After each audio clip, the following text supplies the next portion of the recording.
Haji bwani mpekaji nembe fana kwangu kaziwa tangari Desha kutala chini chaunona chi mpeta jefe ayo tangari azuma yakuti shopera ndo bakona pati tangari akasanga chike chindevere nekachirungu ndo bakona pati tangari Lozo rasika pane panoiswa kachindevera akabati tanga ndongona ndibomira wakadaro isusu tisama vapirikire Manchester tavapirikire chi kasaonera vapirikire Manchester kasona chipeka matangari uyo zvawakati wakasiya wani ndakasiya wawa asi ngondora ndandafamba rwaka sei wareba ndakatonyorerwa tsamba izvozvi chibuku Brewers zichungisa kune makorokota erori rakazara esuper Castle Brewers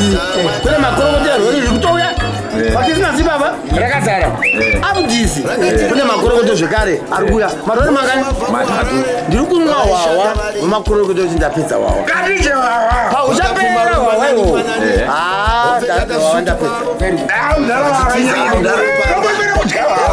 makorokota harambwe makorokota ndiri kumwa pinda nebo kuchena machenda yangu yanyanya waka mapunda sana temba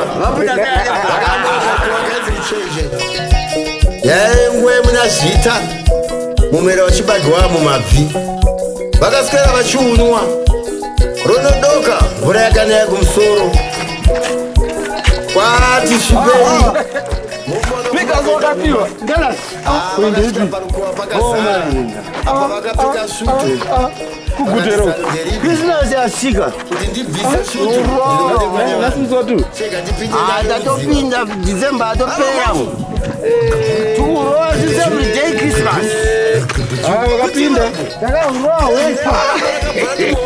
Ukaroa pesa mkano pesa mkano Bana zeda azidizi masesi zoni. ayo Christmas Uchaga mari ngwasi. kaita Mari dzangu dzanakatambisa zese chimwawa. Dzakabuda. Ndakutofana. Iye sakira sadzabuda ngani bate ndomudza madzi acho kuti akafambisa sei. Mari yake nobuda. Ngokisi makani ngakutofane wawa.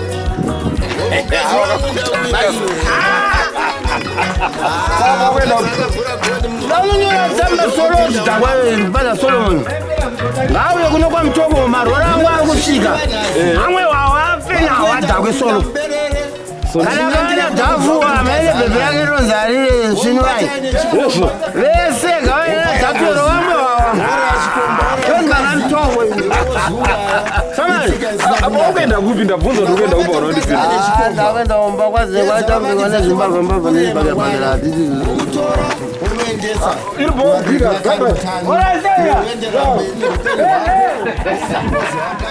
unogona kufira mujeri kana kuti kuzviuraya iwewe nyika yorasikirwa nevanhu